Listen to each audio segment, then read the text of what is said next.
MLS All-Star ম্যাচে না খেলায় এক ম্যাচের জন্য নিষিদ্ধ হয়েছিলেন লিওনেল মেসি। তাই সিনসিনাটির বিপক্ষে মাঠে নামতে পারেননি তিনি। মাঠে না নামলেও এদিন স্টেডিয়ামে উপস্থিত ছিলেন এই আর্জেন্টাইন তারকা। তবে মেসির উপস্থিতি ছাড়িয়ে এদিন আলোচনায় তার গোলাপি রঙের রোলেক্স ঘড়ি। গ্যালারিতে সাদা শার্টে হাস্যোজ্জ্বল মেসির হাতে শোভা পাচ্ছিল একটি গোলাপি রঙের রোলেক্স ঘড়ি।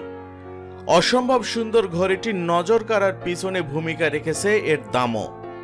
এই ঘড়িটার বাজার মূল্য যে 9 লাখ মার্কিন ডলার, যা প্রায় বাংলাদেশি মুদ্রায় 11 কোটি টাকার সমান। চোখ কপালে ওঠা তো স্বাভাবিক। রোলেক্স ডেটোনা 126538 টিআরও বারবি ঘড়িটির এমন আকাশচুম্বী মূল্যের যৌক্তিক কারণও আছে।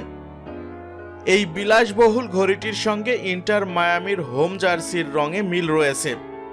ঘড়িটি তৈরি হয়েছে 18 ক্যারেট হলুদ সোনায়, যার গায়ে সেট করা আছে গোলাপি নীলকান্ত মণি এবং ম্যাচিং করা রূপালী ডায়াল।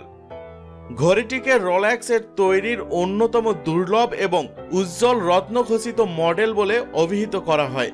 এটি সাধারণভাবে ক্যাটালগে অর্ডার দিয়ে কেনা যায় না। আপনাদের সবাইকে জানিয়ে রাখতে চাই, নিষেধাজ্ঞা কাটিয়ে এখন মাঠে ফেরার অপেক্ষায় মেসি। ইদানিংকালে লিওনেল মেসি মাঠে নামা মানেই জোড়া গোল। আগামী বুধবার 30 জুলাই লিগস কাপের প্রথম ম্যাচে মেক্সিকোর ক্লাব আতলাসের মুখোমুখি হবে ইন্টার মায়ামি।